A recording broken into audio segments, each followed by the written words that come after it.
The bride eagerly awaited her husband, but what greeted her was devastating news. All the relatives were actors. She had been tricked into a fake marriage. Looking back on their life together, though the house was modest, it wasn't lacking in romance. As long as they truly loved each other, nothing else mattered. She couldn't believe a fake marriage could happen to her. She decided she had to find out the truth. On the wedding day, her husband hadn't stood her up, but he was stopped by people who wanted him dead. He ran desperately, barely shaking off his pursuers. He drove away at top speed. Just as she began to discover clues, she received a message from the FBL. She rushed to the police station. It turned out a car had fallen off a cliff. The people inside were burned beyond recognition. 정한 씨인가요? 신분증은 이정환 씨가 맞는데 사체가 이정환 씨라고는 아직 확신할 수는 없습니다. Seeing the horrific scene, she still refused to believe it was real. Back at home, she gathered all of her husband's belongings and handed them over to the FBL for DNA testing. The results forced her to accept reality. She held her husband's funeral. They say, one day as a husband and wife is 100 days of love. Even though they hadn't even spent a single day together,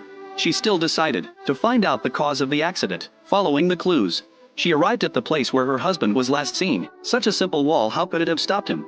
She climbed through, agile and skilled. She wasn't just trained for show. Though she evaded the bodyguards, she was eventually spotted. The guards were sharp, able to detect her easily. She quickly fled, climbing out. Unexpectedly, a small Samoyed dog chased her relentlessly, faster than the bodyguards. Exhausted, she was on the verge of collapse. Suddenly, a person appeared. The small Samoyed ran in fear of him. She easily dealt with the arriving bodyguards. After successfully escaping, she still had no idea that this person was, in fact, her husband.